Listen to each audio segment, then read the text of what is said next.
Hello, good afternoon. It's really nice to see you all. My name is Richard Watts, and this is an event as part of Freelance Futures, a summer programme of learning and action for equitable conditions in culture. It's been delivered in partnership with the Freelance Futures Consortia and is funded by Arts Council England.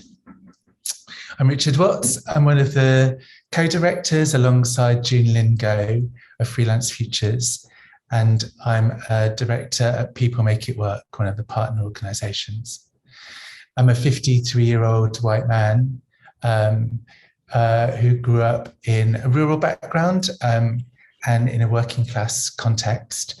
And today I'm wearing clear glasses. I've got short grey hair, and I'm sat in the Gulbenkian Foundation in Lisbon today.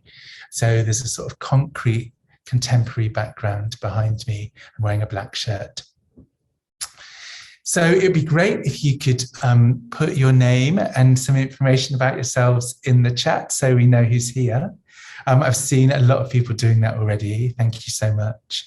And please be on mute unless you're contributing verbally. Before we start, I thought I would just run through some access and other important information.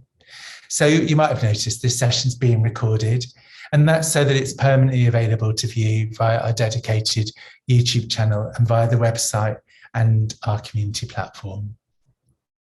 Today we have My Clear Text providing live captioning, and Randy is providing that. Thank you, Randy.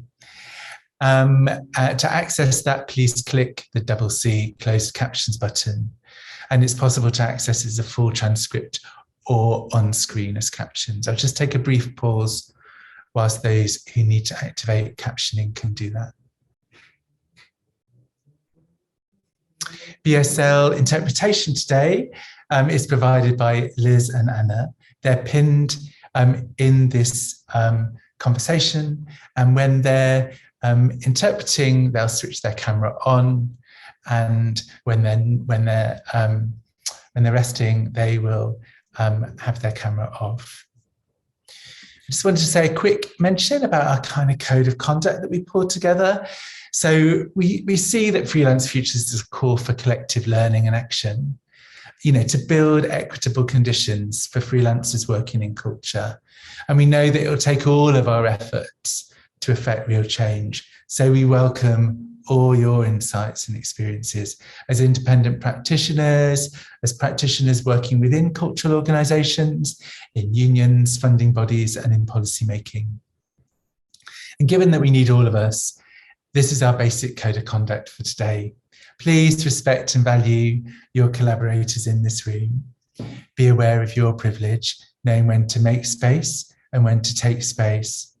Avoid overcomplicated language and explain technical terms, and recognise that we're all at different stages of learning. So let's respect the person and challenge the idea.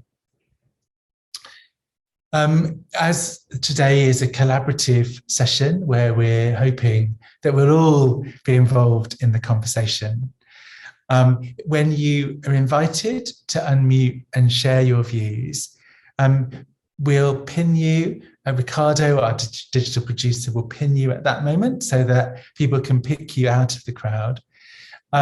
So you might take a moment to just pause so that that can happen.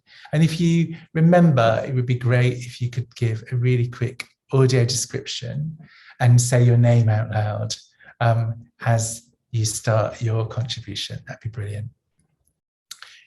So in terms of video, this is a relaxed environment. Feel free to access this event in any way that makes participating work for you. If possible, because we're having a conversation with each other, it would be great to have as many of us with our videos switched on during this discussion. For some people, it makes it easier to connect if that's the case. I appreciate that for others of us, we'd rather not have that green light shining at us as we're speaking. In this session, we'll be, as I say, inviting you all to share your views. So if you would like to raise a point, if you wouldn't mind popping it in the chat, that would be really great. And if you could headline it with comment in capitals, that'll help me to pick it out and then invite you to speak aloud about the comments that you've been sharing, if you'd like to do that. I think that's all the kind of access information covered. So I just thought I'd say a little bit about Freelance Futures and the What's Working session. So you'll know that Freelance Futures has run over a 9-week period of time. And we did that for a couple of reasons. One, because we know how busy everyone is, and that many of us have had to access content on Freelance Futures in our own time beyond our paid work. And that's even more true for those of us who work in freelance context.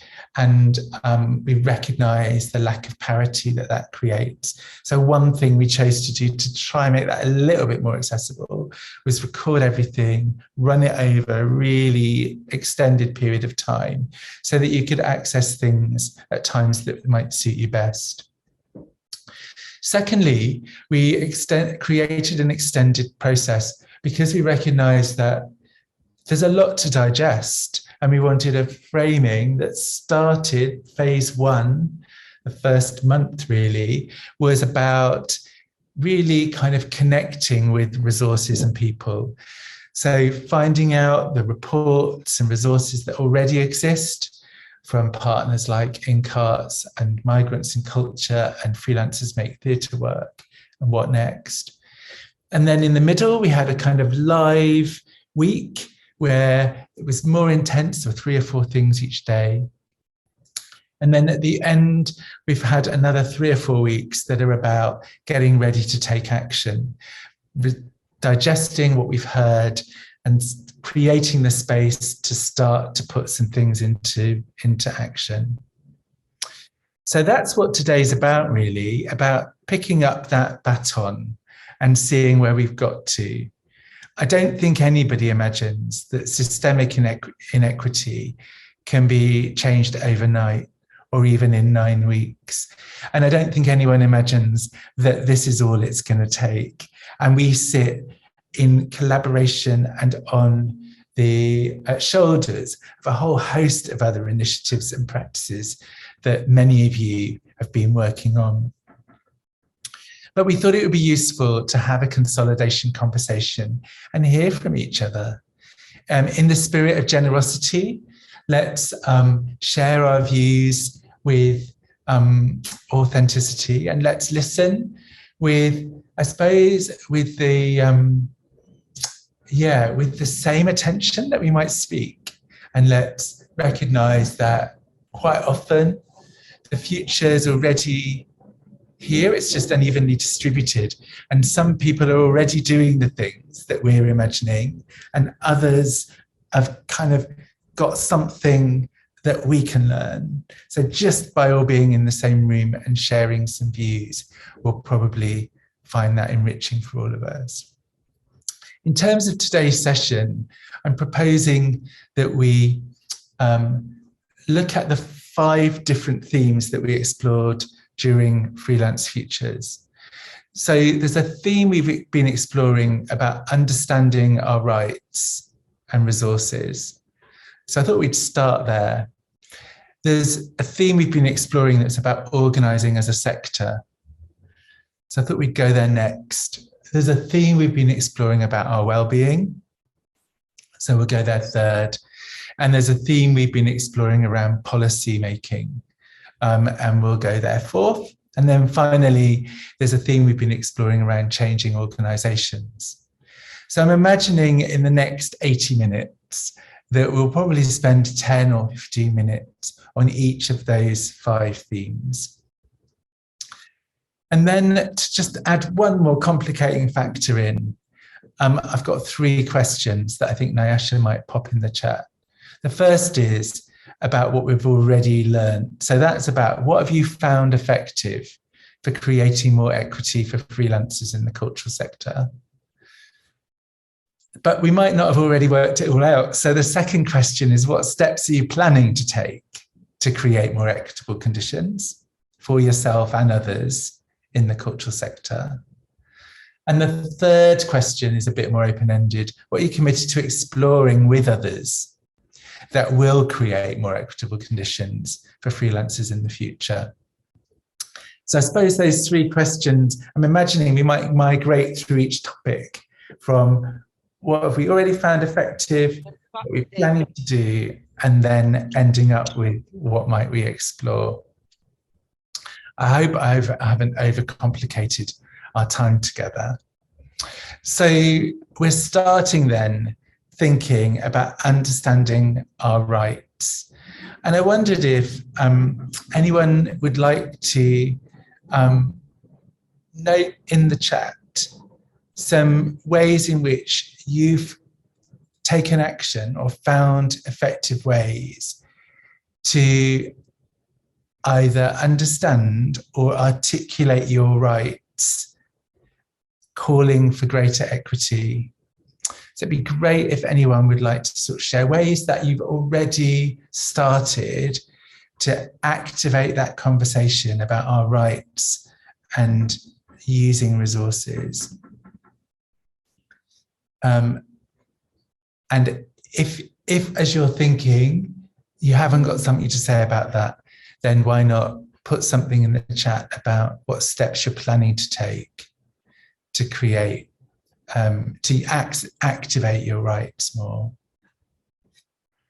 So what I'm planning to do now is do a little bit of reading, just see if anyone has got anything that you'd like to say around this question. And I noticed that there's a question from Gary around what we mean by equity. And also that there's some brilliant responses. So thank you for those. I think, as Iola says, we're thinking about it in terms of fairness, for sure.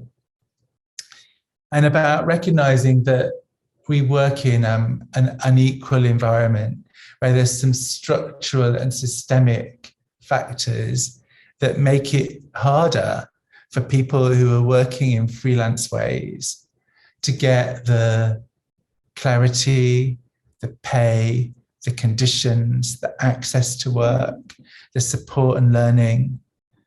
And that reflects inequity. And some of the ways in which we can generate equity and equality between us are by calling for it, by giving it, by advocating for it. So hopefully I see, thank you, Gary. Thank you, Gary. It looks like we have a satisfied customer. So yeah, would anyone like to speak a bit about ways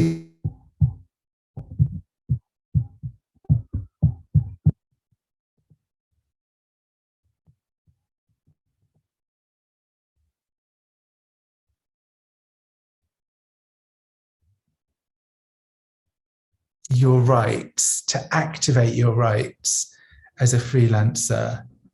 Either pop a comment or put your hand up. Claire Gulliver, it would be great if you would like to unmute and tell us a bit about what you've been doing. And then I might call on Julia Baines after that. Claire Gulliver, first of all. I was afraid you would ask me to pop up. Yeah, I think taking part in this series of events has galvanized me to actually stand up for my right to be paid as a freelancer.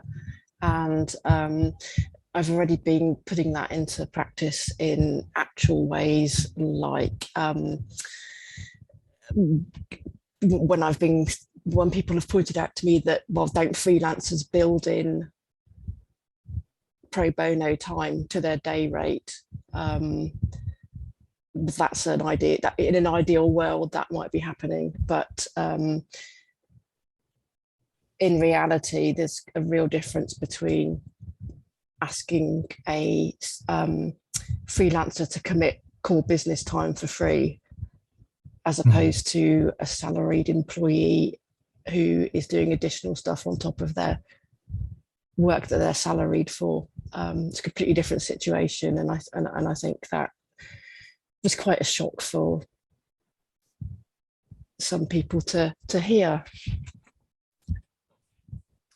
Yeah, I really get that, Claire. And I feel like if we're thinking about exercising our rights, the first is understanding them, isn't it? And the second is other people understanding them and understanding when they're infringing them or when they're even accidentally creating inequitable situations. So speaking up can be really powerful for that. It can help reframe that the way in which you're being asked to work, and help people realize that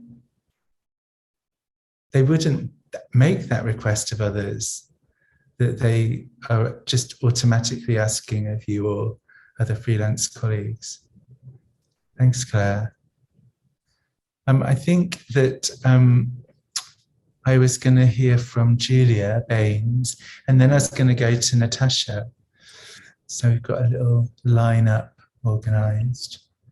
Okay, mine was just that I've joined the AN for more information for artists, etc. But as working on my own as an individual artist, I've never seen since the Freelance Futures. I didn't realise there was such a. Sorry, I've had a stroke, so it's a case of sometimes it's hard to find my words. So but I didn't realise there was that many people out there that still think the same as what I do. So, yeah.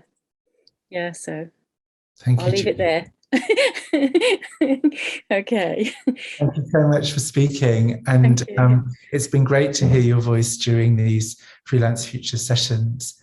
Thank you. I really appreciate the contribution that you've made. Thank you. Okay. Thank you. Natasha, what did you want to say? Hi, everyone. Good afternoon. I'm a woman of South Asian heritage, and I've got my hair in a long plait, and I'm wearing glasses.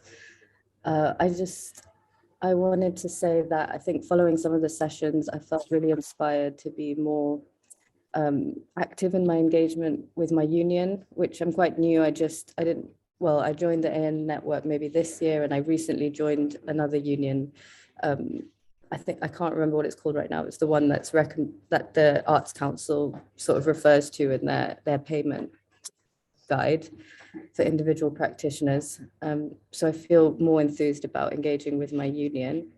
And then I also really like the idea that came up a couple of times during the conversations about a values rider, or basically like some terms and conditions or some expectations that I have about my working relationships that I put maybe in like a one-page document that's in my email signature, or like really obviously on my website or social, whatever.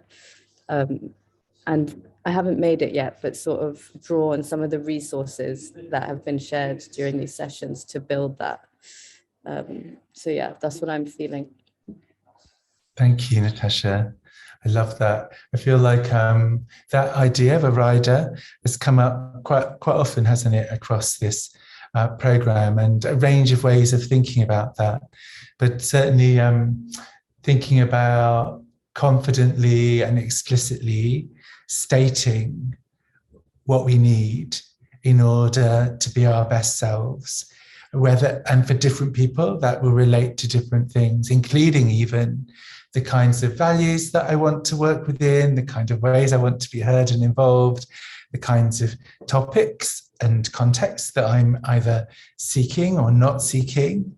I feel like that's entirely appropriate for us to be expressing, alongside, I guess, fundamental questions about access support and other ways in which we might want to project forward what we're expecting to witness, and therefore make those conditions more likely. So I really like that. I love hearing about some unions being joined. And I see that that Ario Feldman, I don't know whether I'm pronouncing your name right. Would you like to say something about the union conversation? It'd be great to hear from you. And maybe you could start by helping me get the pronunciation of your name right too. Yeah, you did a good job actually. Most people stumble even worse. So it's Ario, yeah. Thanks. Feldman. Yeah, so I'm quite new to my union, IWGB, the Independent Workers of Great Britain, and they're set up mainly for, I mean, the most kind of underrepresented and precarious jobs. So people like cleaners, people in the gig economy, nannies and au pairs. And for me, it's also charity worker, so I'm a part-time charity worker. And so I thought freelance work in general, especially freelance artists, would kind of fall within that scope of being precarious in their rights and work security and things like this. So yeah, it's something I'll try and push with them and see what they can do, because I think currently they're not supporting freelancers as I'm aware, but I'll also look into that. Thanks, Ario. I really love the sense that we can make the, we can't, it isn't down to us to make everything happen, but there are things we can do, even in the context that we operate in out there. And so that advocacy and self-expression feels like a really important part of this process. So thank you. I'm really, really grateful for you expressing that. I wondered whether we might also just hear from Susan Jones. You've been talking about it, I guess, on the other side, about how you have been communicating to people who might be coming to do work with you as a freelancer. Susan, would you like to unmute and just bring that to life for us? Yes, start off to just say I'm an old white lady with glasses, working from home in my office with a fuzzy background behind me. I'm an independent researcher, and my research is about artists. And in many ways, I find that they're very willing and eager to contribute to my research. They feel kind of glad that somebody's wanting to listen to them, and therefore being paid for it isn't on the top of their minds, although it's such valuable material, I think, to me and the people I'm researching for or hoping to reach with that material, that it's a much more straightforward arrangement if I express that value of their status and their knowledge, if you like, in the invitational paperwork, if you like. And I also pay them immediately. I don't ask them if they've got a passport or whether they've been living in the UK a long time or any of those things. And what I found is that they say that's surprising, because a lot of the things that individuals are invited to are with the expectation that they will be willing and able and glad to contribute their knowledge to things. And I think that's that kind of redressing that imbalance is important. I think if we are to make an equitable situation, we have to make sure that it's truly equitable and that large sections of people aren't accidentally excluded by whether or not it's to do with the rates of pay or when things are held, or indeed whether their voices are invited to be heard. Thank you, Susan. That's beautiful. I saw some applause and a good deal of nodding. Pax, I see you popped your hand up. Would you like to unmute and share your perspective? Yeah, I am an African man, light in complexion, but lives in London. Yeah, I hope I'm going to be, because sometimes I always get out of the subject, but I come from a sector that does not have a union, right? Carnival sector does not have a union. So I do get myself, because I do a bit of fundraising for other people, I get a lot of schools, a lot of local authorities calling me and say, we just had a carnival artist, they want to be paid £50, but do you think it's right? It's mainly because we don't have a union. So actually, with our organization, Global Council, we're actually trying to set up a union strictly for Carnival. But the challenge with Carnival is that the carnivals do not charge on the door. So they always try to make sure that people work for nothing. And we just had a conversation with some of the artists where they started as an apprentice, and then now they are qualified, but the people still want to pay them as a volunteers. So that's the thing. I'm just sort of saying, I think, because I hear people sort of saying they'd help with this, with the union and so on, but our particular sector does not have that help. Yeah, that's very interesting. Thanks, Pax. I feel like that's taking us towards perhaps the third question related to rights and resources, which is, what are you committed to exploring with others that will create more equitable conditions for freelancers in the future? And I think, I feel like we're talking around that in this conversation already, aren't we? But in some ways, that's what I'm hearing from you, Pax, that there's a thing to create, right? Yeah. Everything that's needed isn't already here. And that actually there's 101 of us in this room. Like, we might not be sufficient, but there might be others in this space who would like to support each of us with building some of the action, some of the things that will work in the future.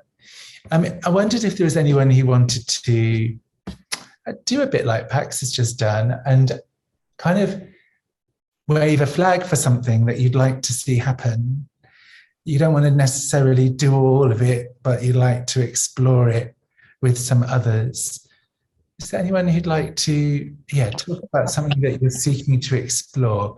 Sally Marie, I see you up. Hello. This is my idea for about 5 years now, but I've just never got time to do it. £300,000 from the Mayor's office or somewhere in London or the Arts Council, 30 producers that work for 10 artists 2.5 days a week each. And they're on 30,000. And then every time they apply to the Arts Council, they can put their fees in with that. I know that sounds like quite a lot of money, and I'm just going like that. But I just think it's a really practical way to support numerous artists, if you like. That supports 30 freelance artists, and there's something called arts admin, isn't there?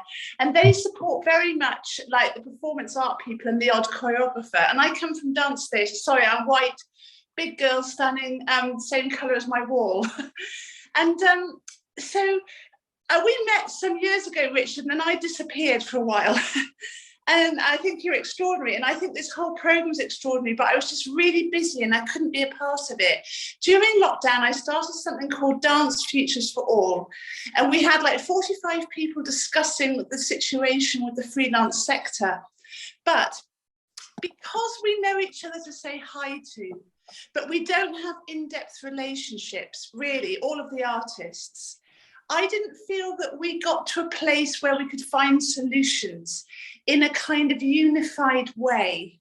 So when I throw that out there, 300,000 for 10 producers to support 30 artists, it doesn't have to be dance, but it could be a really interesting, of course it's huge, and that's why I haven't done it yet, because I'm always so busy working for free as a freelance artist. And I'm joking, I'm not completely working for free, because I'm getting Arts Council money and commissions and all sorts at the time, but it's extraordinary the work that goes in for free as part of that, as everyone knows that's watching.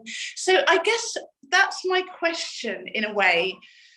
I think the argument for culture is really important. And, I think the Arts Council is fighting their way through, and it's extraordinary, still got money. at all. But, you know, and I love that it's linking in with social care, but let's not completely replace the arts with social care. You know, I love it. I'm doing loads of work in care homes. Like, I believe in it.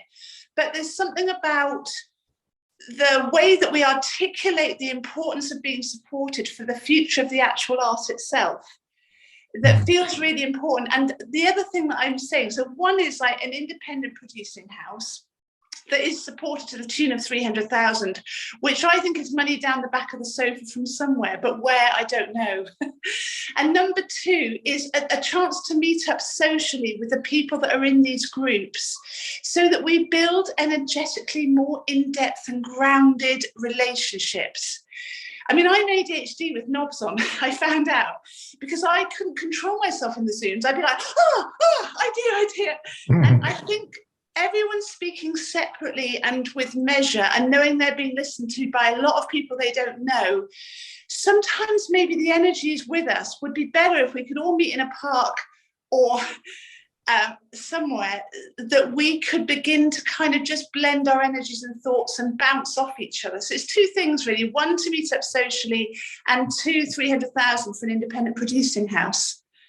Thanks, Sally Marie. I love that. Love the energy that you brought to this conversation.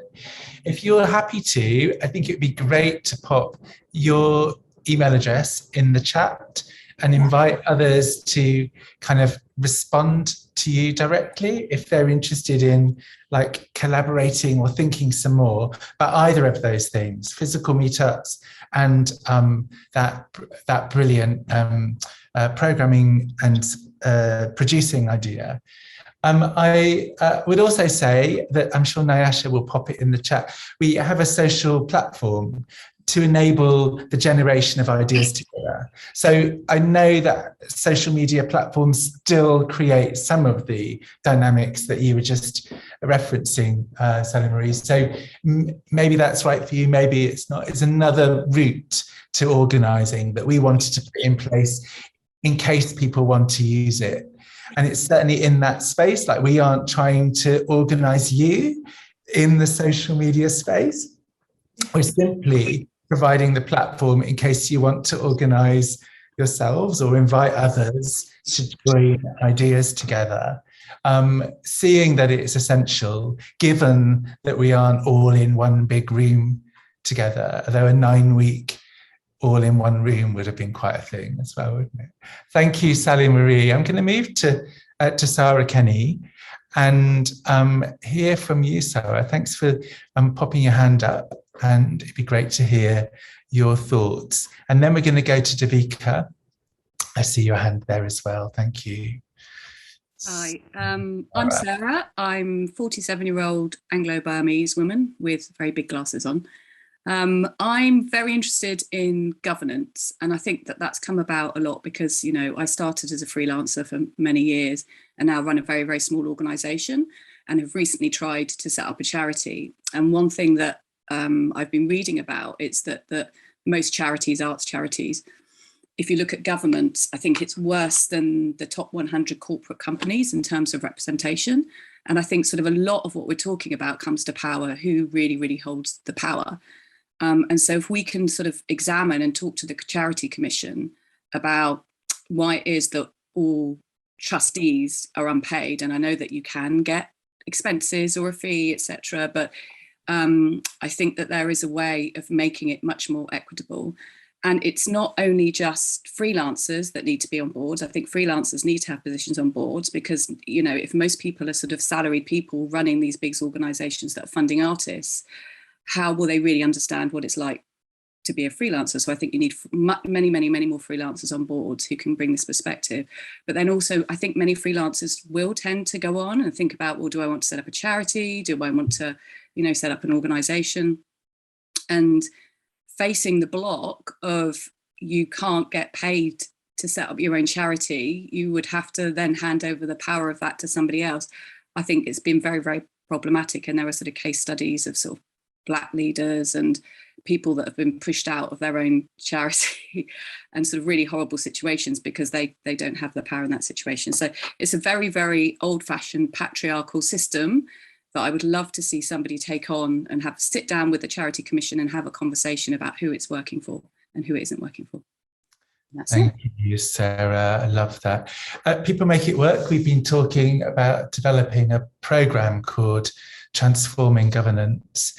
And we've been developing that idea with Anissa Moridadi, who founded Beat Freaks, and is amazing. And that organization's amazing around youth voice and extraordinary creative practice, and really thinking differently about what governance needs to be and how much of it is actually shaped by habit rather than law, and how performative it can often be, and how excluding that is, because everything looks like a boardroom or a dining table or something really, like it's all framed in those ways, isn't it?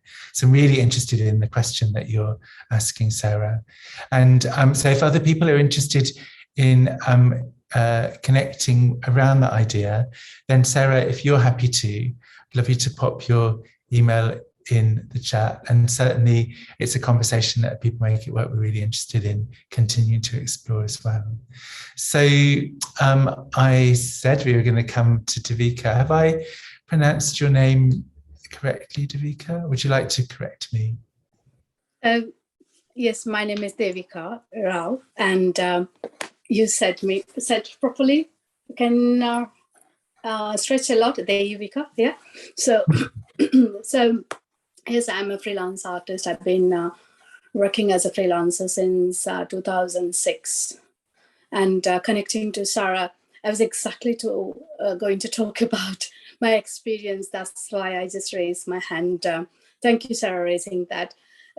So as a freelancer, and I come to know there's a quality, particularly I'm talking about Indian dance and theatre.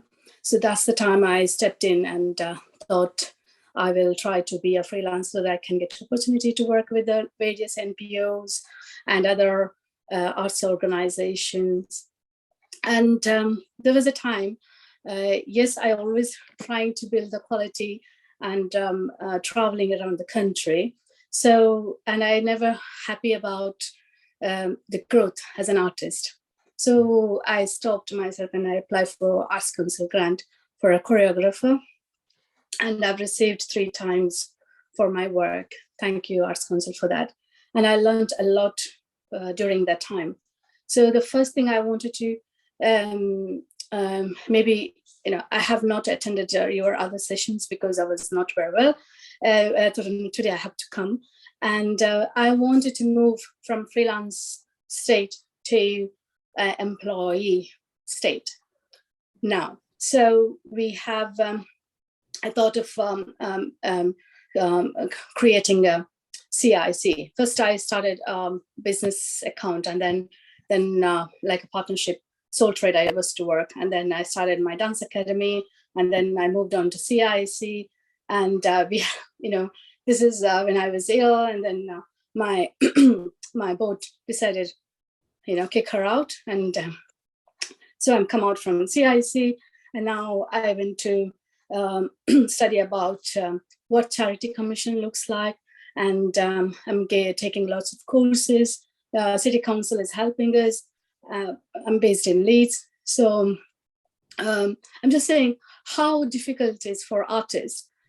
I know when you're a freelancer, you just have to deliver your work, but when you want to take a leadership, you don't know the knowledge of governance, you don't know the legal documents. Yes, I know the equity. I do go to, I register there. I know I'm registered in a dance community, ISTD, etc., etc. We do come to know, but when you want to take a leadership, you just on your own. But yes, I'm lucky to have another grant understanding the directorship, and I have mentors.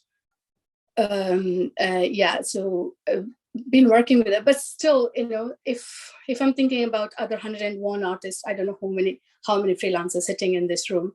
If we all get, if I knew all these kind of information in advance, like is what you're talking today, I would have been a better place. So I just won't suggest you to, if freelancers want to take a leadership, give some information. It may be in the format of videos or some training, and it is must. Otherwise, freelancer close their artist career and go for other jobs. Thanks, Devika. Sorry, I'm talking so long. No, well, thank you for talking so long. Is the way I'm seeing it. I really appreciate the thoughts and insights that unfolded during your sharing, and I feel like it's so important that we find ways for artists to be able to lead without needing to become another thing, you know, like a governance expert or a fundraising expert. But also, I feel like there's a version of leadership that we need to be better at supporting and enabling that is centered around the individual creative practitioner and doesn't turn you and others into kind of corporate entities, but recognizes the value of you coming at it as an artist. So I feel like there's so much that's interesting and exciting in what you're saying. We're going to shortly go to Joyce and then Donna, and then I think we might move on our conversation a little bit from, I feel like we've been talking about understanding rights and also organising as a sector. And I think next we might want to just unpack this conversation about well-being and what it takes out of us as freelancers, and what we've discovered helps to restore and protect us as freelancers from a well-being point of view. After we've heard from Joyce and Donna, and then we'll move on before we finish to have conversations about policy and organisational change as well before we finish our half two. So Joyce, thank you so much for, I'm glad it's a virtual hand and you didn't have to actually have your whole arm up for that time. It'd be lovely to hear your perspective. Thanks, Joyce. Hello, thank you. Yes, my name is Joyce. I am a Black female, aged 60 plus, with physical and mental challenges. And I am the founder and chair of a small charity called the Black Heroes Foundation. And we use the arts to tell the stories of Black heroes. And the challenge I find, so I try to do some freelance work, but in most of the productions that I put on, I don't charge. Well, firstly, I'm a trustee, so I can't really charge fees, but other work that I do, I can't. But I find it really, really challenging to actually find the funding that I need to pay my artists what they deserve. So many of the people that work with me are volunteering. I've had a situation where I had one artist who I was paying to work, but they were actually made homeless during that period of time. So I'm working with the community, and it's really, really challenging. And we are a small charity. And so one of the main things that we need to make us survive is funding. And it's so very difficult. So I don't know what we can do in order to try and make it easier for organizations to get funding. So for example, I spent 4 Friday afternoons going to a workshop for a particular fund. I did not feel included. It was quite difficult workshops to attend. It was quite emotional. I declared my vulnerabilities, which again takes a lot of courage to do. I declared them in order to get some access support. So it's a lot of time that was put into this, and at the end we didn't get it, and I'm still waiting to get feedback on why we didn't get the funding. And it's not the first time I've applied for that organisation, and I think that on so many levels around diversity and the work that we're doing, that we need that support. And I don't know what we can do to actually improve the sector and funding organisations that they are more better equipped to support diversity and well-being of the people that have got challenges working in this sector. So that's just my question I wanted to throw out there. Thank you. Thank you, Joyce. I really hear you, and I really hear how additionally difficult it is.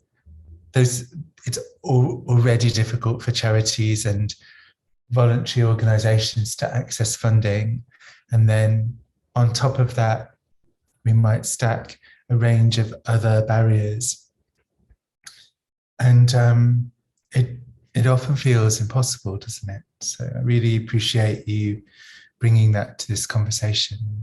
If anyone has any experience that they can share with Joyce, please do send a direct message to Joyce. And I should say too that the Freelance Futures is brought together by a coalition of organisations, including InkArts, What Next, Max, Music and Artist Exchange, Migrants in Culture, Something to Aim For, Freelancers Make Theatre Work, and People Make It Work. And each of us as organisations have ways of supporting the questions that Joyce is raising, and are good places to go to start to signpost towards other professional support.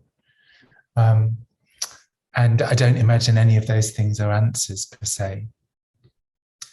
Donna, we're going to hear from you, and then from Pax, and then we're going to limit that conversation, if that's okay, to move on and talk a bit more about wellbeing, and then about policy and organisational change before we finish.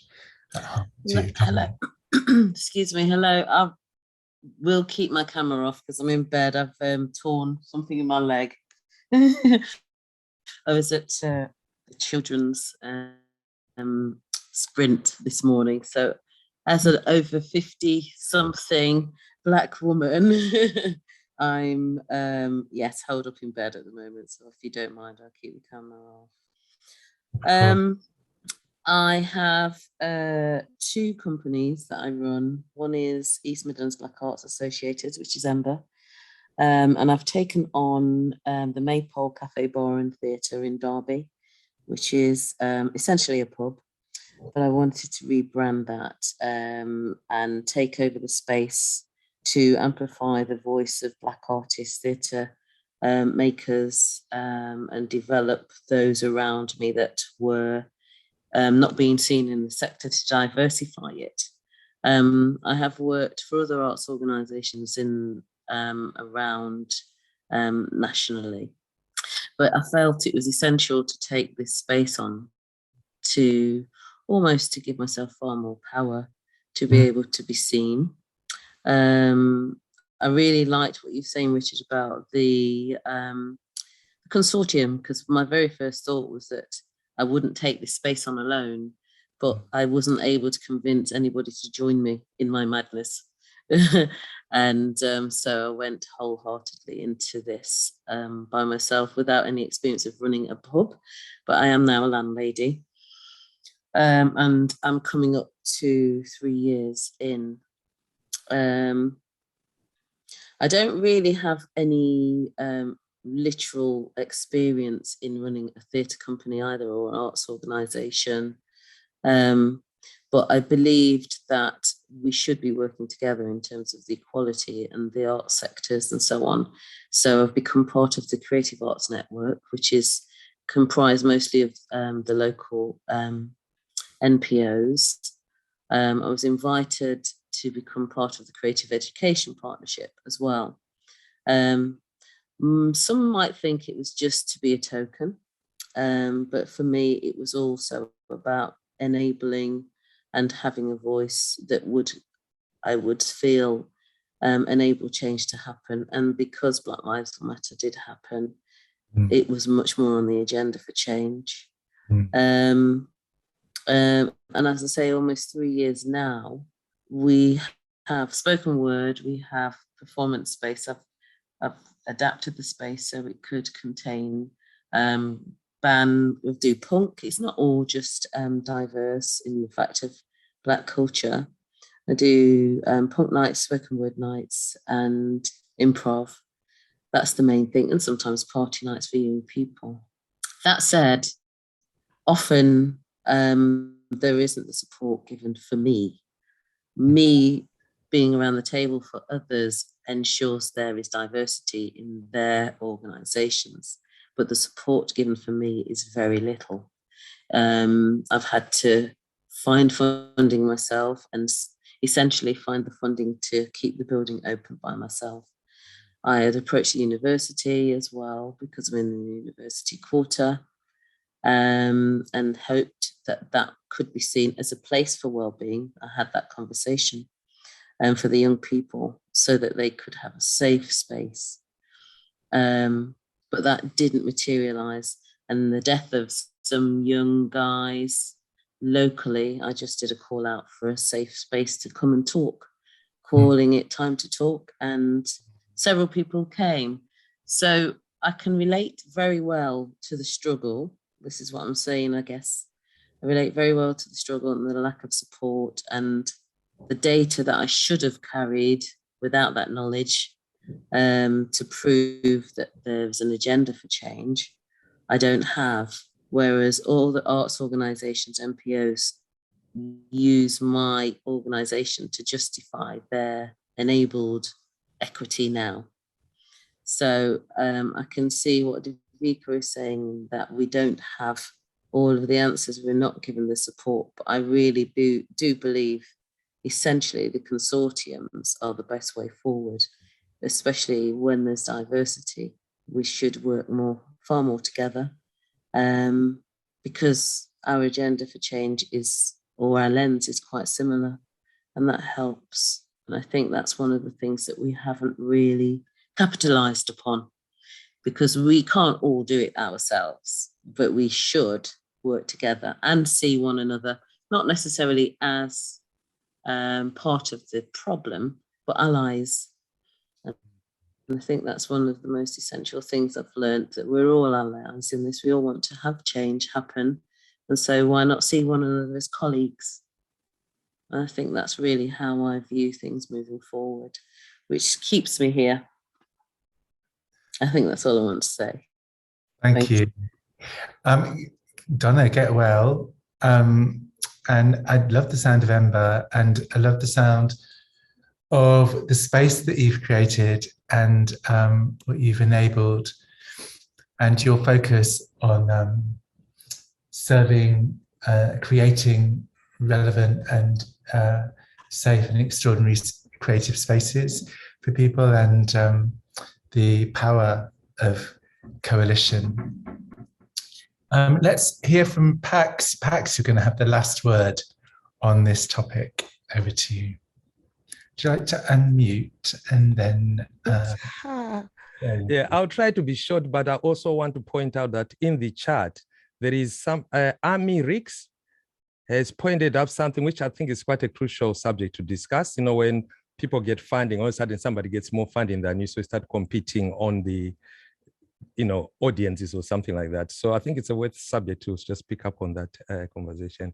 I'm going to respond to Joyce's, was it Joyce who was talking about diversity and the struggles of trying to get funding?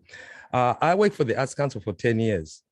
So I sort of encourage really us as partners, as freelance and so on, to do more lobbying to the funders. I'd like to give a very quick example, if you don't mind, Robert. When I worked in the Arts Council, people lobbied that a lot of the heritage lottery money, the capital money, was not going to diverse organizations. It was going to Royal Opera House and so on. So that lobby came through me, and I looked at it. And what I did is I spoke with my boss. My boss said, research it. We found out that 0.3% of the cultural diversity projects were getting money from the lottery and the rest was not. So my boss said, make a business case. So we did a case whereby we ended up ring fencing 20 million, no, I think it was 10 million pounds strictly for that. And on top of that, which is the crucial thing I think that's the funders needs to do, we employed some officers to help anyone who wants to apply for capital funding. Out of that, all of a sudden, we ended up with Benny Grant, got their money from there, Steve Lawrence, the UKCCA, Talawa, and all that came out of this ring fence money. So I would say, really, I think lobbying to funders is key to actually making any changes in terms of the subject that Joyce was talking about. Thank you so much, Pax. Amy, I will come to you a bit later on if that's all right. Let's make sure that we hear your voice in this session. And Pax, thank you so much for the work you've been doing and the impact that that's had for all of those organisations that benefited from changes in funder policy that created that broader range of access. It's important work. We're going to talk a bit later on about policy making and shaping policy beyond advocacy, and also thinking a bit about how organisations might change.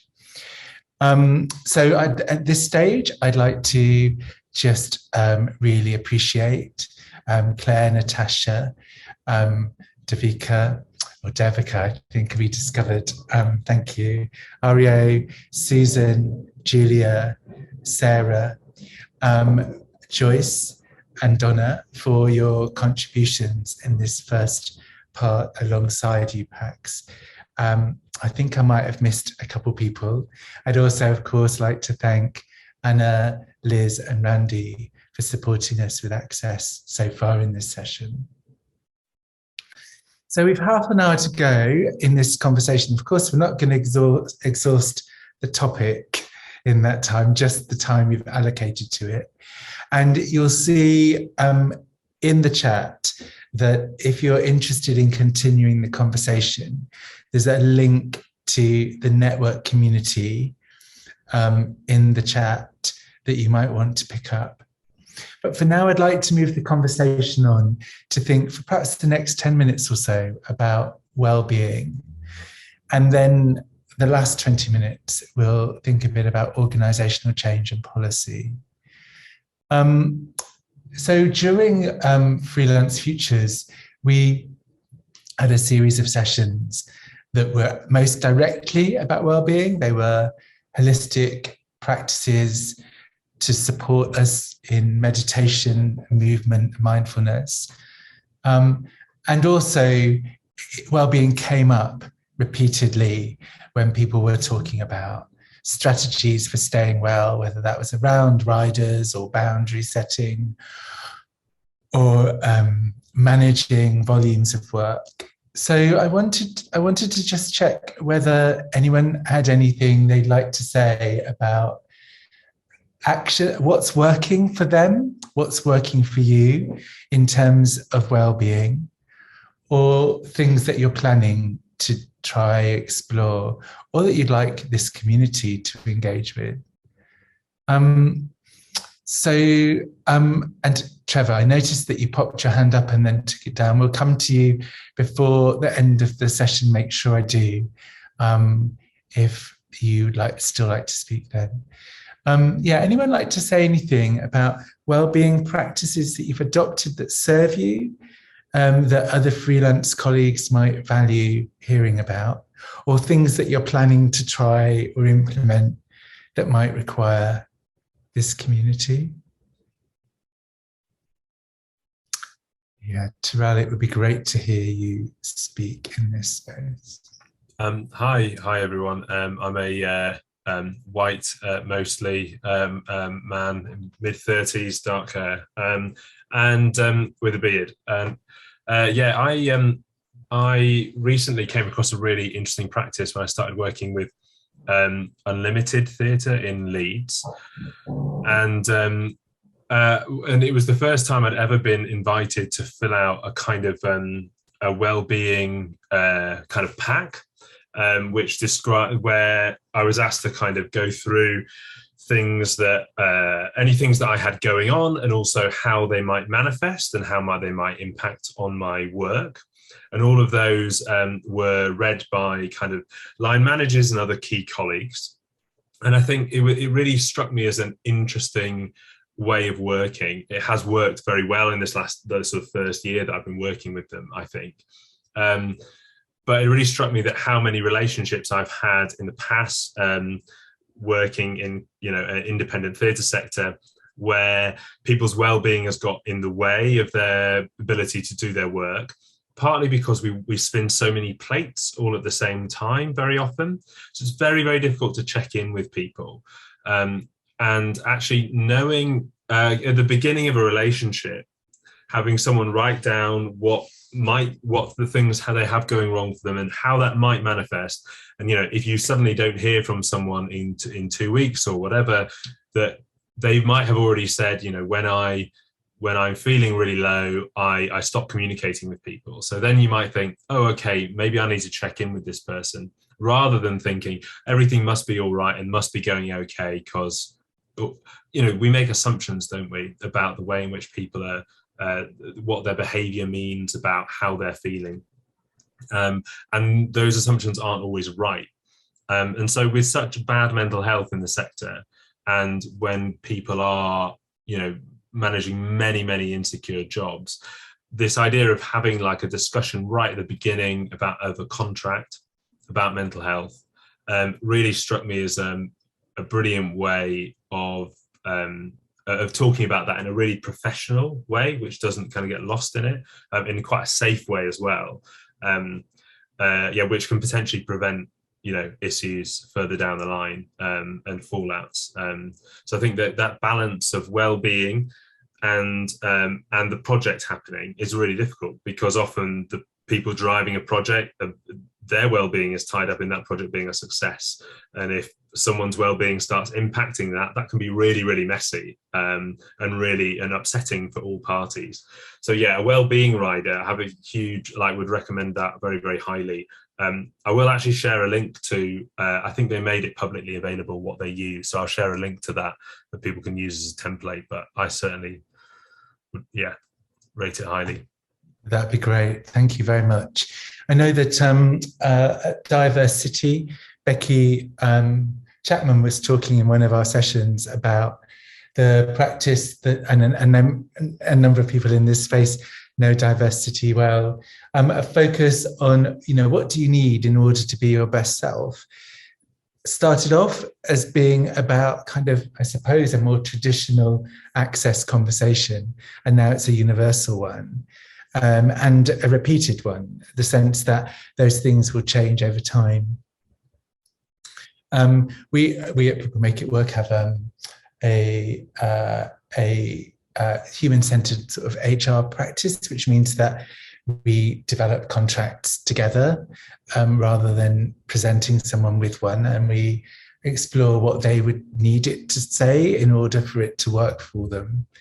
And that also relates to, for some colleagues, we have a traffic light system where they can simply send us a green, amber, red message in a text that indicates that things are going on for them, and we know what those things mean. We don't need any explanation.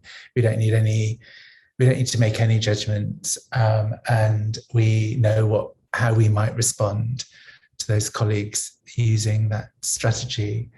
So I really like the idea, Tyrell, of that conversation at the beginning around support.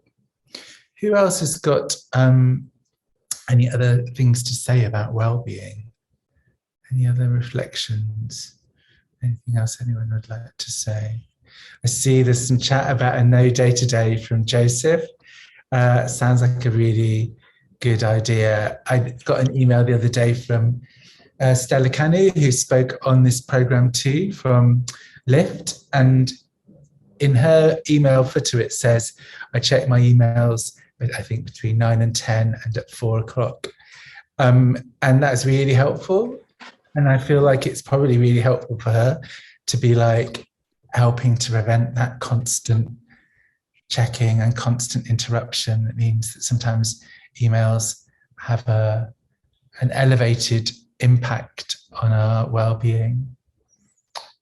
Who else would like to say something around that? I don't know whether, Saoirse, would you like to say something? Oh, I see that, I don't know, I'm going to have to call you significant, although I know you're not, I know that's probably not your name, but significant seems, if you'd like to give us your other name and also tell us, share your perspective, that'd be great.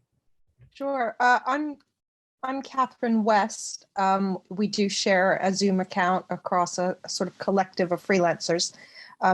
We trade together under the name Significant Seams, and we're an arts for mental health organization, particularly using textiles and craft. I'm a 40-something woman, white woman, and I was going to contribute that being an arts for mental health organization, we have done quite a lot of quite intensive Zoom-based work throughout the pandemic period. And from the winter of 2020, as a cohort, had to have some really intense conversations about how we were looking after ourselves and our own mental health as we were working with people in the ways we were in quite strained conditions. And around that time, we actively sought out and were able to secure, though in very creative ways, a combination of peer support opportunities and actually individual supervision for us, recognizing that we are, as someone who works alone, we're extremely prone to loneliness, and also this sense of needing to be professional and never knowing where we could actually feel like we could be real about where we were at. And it was a very useful transition that's also led us to explore ways we can afford, but also enable ongoing peer support for each other. But all of us have now prioritized hiring someone to have a monthly supervision session, so a sort of coach, and we've each decided how we want to use that. And it's been a little bit illuminating to discover how many people in the creative sector are out there who actually really get that and have done various kinds of advanced training that can support that. And while we as artists tend to be quite independent and headstrong about what we want or what we need, it's actually been a really good way to look after our well-being and have a sort of safe space where we can talk about our job and our professional entity without, a fear of blowback. And actually, I think we've all progressed professionally much more than we would have anticipated by virtue of doing that. So I felt like it was important to share that the peer support element's been important, but also the sort of taking a step back and saying, where am I not doing so well, and defining the sort of coaching and supervision needs, and finding someone who we could engage for an hour or two a month to talk to about what we thought we were going to do next professionally has been really sort of stabilizing across our team. So thank you so much. That's beautiful to hear. I've been taking lots of notes. Unfortunately, I listened really carefully to your name, and then my brain overwrote it with what I was seeing. I will change it.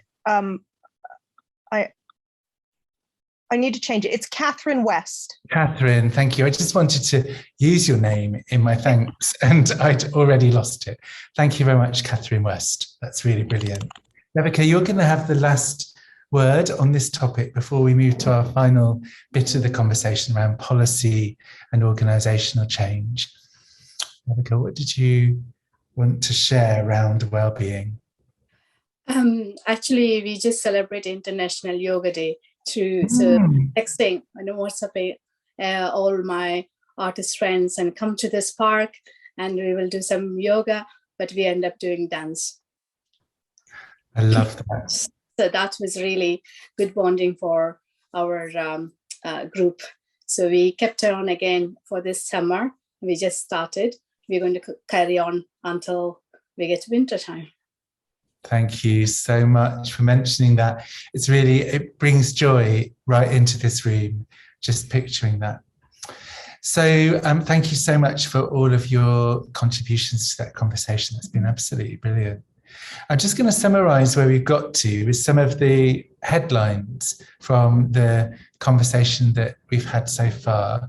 And then I'm going to ask us to think a bit about actions, what's working in terms of changing policy or helping organizations to change. You might be part of one, either a policy organization or an arts organization. And we heard just now, didn't we, from Pax describing some of that just now. So when we were talking earlier about how we might support ourselves, thinking about our rights and organising as a sector, we heard people talk about unionising, accessing and the support of unions. We heard people talking about riders, about using venues, creating spaces ourselves, I mean, in order to generate the environments that might be missing. We heard about collaboration and the challenges of fundraising and the value of lobbying. And when we started to talk a bit more about well-being, we heard from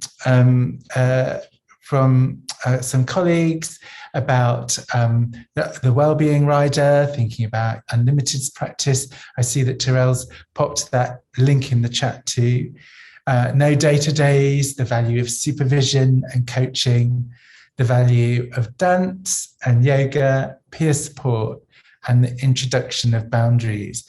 There's more in the chat. If you haven't had a chance to digest some of that, have a look over there too.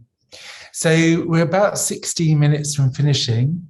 And so it'd be great to hear anybody who would like to talk, share in the chat or speak aloud about actions that have felt successful, that are working around changing policy or around changing the ways that we work as organisations or with organisations. Who's got something that they'd like to say in that space? Either pop your electronic hand up or pop a comment in the chat. That would be really helpful. Who'd like to take that conversation on?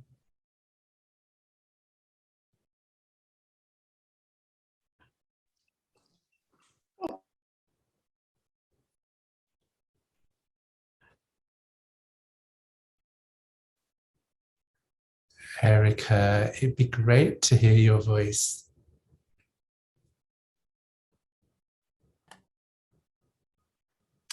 Hi everyone, I'm Erica from Council England. It looks like my video might not be loading, but I have switched it on. So I'm one of the people at the Arts Council that have been working with the consortium on arranging this symposium. So I just thought maybe I'd share some thoughts that we've been having in response to this process. We have an individuals theme at the Arts Council in order to think about how we can increase our support for freelancers. And this symposium has been really important in that work because it's been led by freelancers and been setting the agenda for the conversations. Our next steps are to think about what are the actions that have been emerging and what role can we play within that? How can we work with the organisations and the freelancers and the consortium members that have been part of this process in order to have an impact on that? Also, what can we think about internally within the Arts Council about our own processes, about the way that we're working? Are there things that might be creating barriers or issues that we can really think about how we can address? How can we keep expanding what our offer is? How can we understand what we can do more of? It's a new theme that we've developed, and we're very much in the first few months of really implementing the actions around it. So we're also thinking about the really long-term change and long-term processes of how we work with freelancers that we can really embed in what we're doing. But I do want to also just extend a thank you to everybody who's been contributing to these conversations and been sharing so honestly about your experiences. it's just really, we need to think about how we can keep holding that space going forward and keep that opportunity and that dialogue. Thank you so much, Erica. It's been great to hear your reflections, and I know that it's an ongoing conversation, and that I know that the consortium's really appreciated the support of Arts Council in initiating this process and supporting us as organisations to frame these conversations in ways that we believed were essential for freelance cultural workers. So we've got a little lineup now. That's very nice. We're going to hear from Sarah, then we're going to hear from Ashley, and then we'll hear from Natasha. So Sarah, would you like to go first? I think in terms of what's really, really positive is that all these meetings are happening and change is happening. And although many of us will think it's not happening fast enough, it never does. But I think there is coming together like this. I think I've really experienced the amount of people that are thinking along the same lines, organisations that I didn't know existed. Learning of their existence has been like really helpful and galvanising. But I think one theme that as you have change, as change comes about and power changes hands and structures change and all those things go on, I think we could do with a piece which ties a bit into wellbeing about how we handle rejection and how we handle not getting funding, not getting the jobs. It's kind of a bit taboo. We don't really talk about it, and you kind of just shuffle off and, you know, have a little rant and whatever. But it can be quite sort of mentally draining and exhausting as well, particularly if you're working for free. So I really feel like there's sort of a missing piece of work around resilience and how you manage, you know, how you handle feedback, how you kind of get back into it and apply for something again, or maybe you have to apply for something different. There's that whole rejection piece, which is only going to get worse given the current financial situation. I feel like we need to be a bit more prepared for that. And I include myself in that because I've had plenty of rejection from so, but I think it's something we need to just not ignore. We need to address it. Really love that. Thank you, Sarah. It makes me think of something to aim for, and the work around leading differently and thinking about what we need to be leaders today, and you know, the role of peers and mentors. Because there's something as well about like, what's the constructive version of that feedback? You know, what do we do next to like shift our energy and build our capability? So yeah, I would really direct you in the direction of staff. I think they're extraordinary. They're amongst many extraordinary organisations in this space today that yeah, speak to some of that, I think. Ashley, we're going to come to you, then to Natasha, then to EJ, and then I think we might be near our limit, but let's see how we get on. Ashley. Hi, can you hear me okay? I can, absolutely, thank you.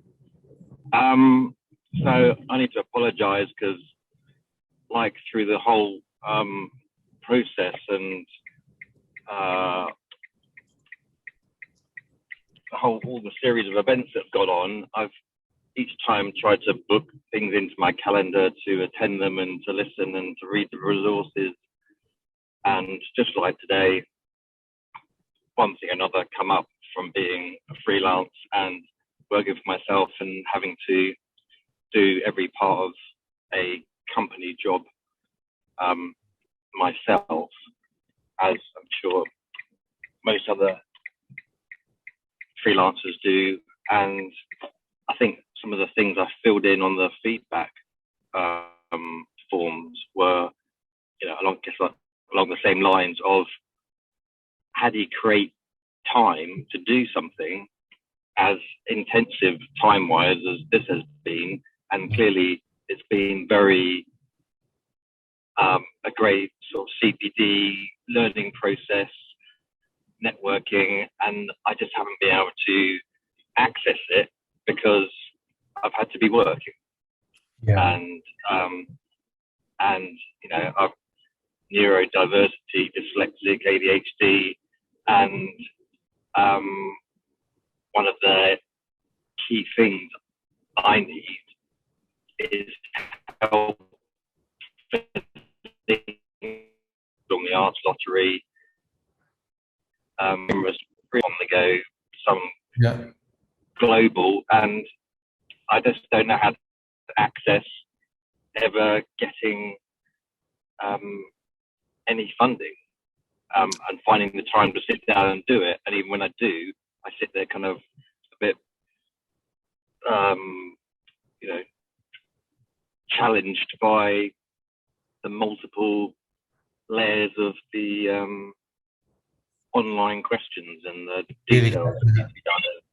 Ashley, thank you so much for speaking and for sharing your views. I can see that you're driving, so I don't want to keep you talking any longer. What I'd like to do is if it's all right with you, is grab your email address from our process so we can find you when you logged in and drop you a line separately to talk about some of these questions and see if we can find some ways to support you through accessing this and also support you as you're working beyond this, beyond today. So thank you. I mean, I appreciate you saying that, and I will definitely do that. But I think, I mean, I'm also asking the question because I'm sure out of 90 or so other people that are here, they've also struggled. I know, I appreciate that. Access that and do that themselves. And, you know, the amount of creatives who are neurodiverse in some shape or form and have to constantly battle with these application forms that just aren't their skill set. And then finding someone who can actually do it I mean, it's almost this, you know, dangling this carrot in front of people. You know, you can apply for £15,000. You can get the response within 6 weeks, only if you understand how to fill out the forms and what they want. 100%. You know, it's a skill base that you're not taught, or you don't know how to do, or even if you did know how to do, it wouldn't necessarily be a skill base.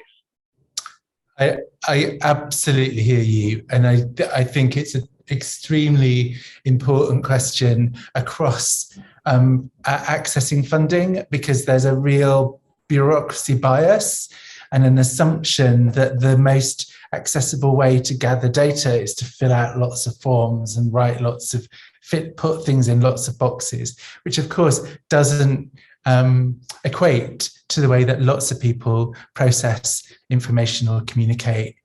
Ashley, if it's okay with you, I'm noticing we've got 5 minutes to go. I want to make sure I hear from Natasha and EJ. So if it's okay with you, can we catch up separately? And but absolutely loud and clear. I can see in the chat, which I'm sure you can't see, that lots of people are really, what you're saying is really resonating with many people in this space. So thanks so much. There you go. That shows the point. And I mean, I really just like what you said. I've never heard that thing before. Bureaucracy bias. You know, like we hear so much, you know, bias, gender, you know, whatever race. But you know, that is actually a really nice way of putting it. You know. Thanks, Ashley. Listen, travel safely, and thank you very much indeed. So I'm going to hear from Natasha and EJ before we finish. We have got just 4 minutes, so maybe you could limit your responses to a minute each. I know that that won't do them justice, but it will allow us to respect people's diaries and finish on time. So over to you, Natasha. Yeah, hi everyone again. Something that I've been feeling really inspired by in the context of like policy making and maybe changing organizations. I feel like, so a lot of the conversations are like, you know, this policy change is going to take a really long time. And obviously systemic change is not going to happen overnight. And we need to collectivize to make change happen. So I feel like a freelancer, what can I do now, like right now? And for me, the cooperative movement really appeals. And especially, like, I think was it Sarah who was raising things about reimagining governance, and the session on reimagining governance also had hints of the cooperative movement. Yeah. And I feel like that's a really promising, even maybe not in its like formal legal structure, but as a principle, I think it holds a lot of promise for freelancers to collectivize and sort of put a bit of policy into practice, and also feel like empowered that you're working towards the labour politics that you want with other people. And yeah, so I'm feeling good about the cooperative movement, if anyone else is. Love that. I feel like there's a real energy around that. I'm really with you. I'm noticing that in the chat, Gary's mentioned that Arts Council will fund people to write applications if you're disabled, neurodivergent, under their Access Fund.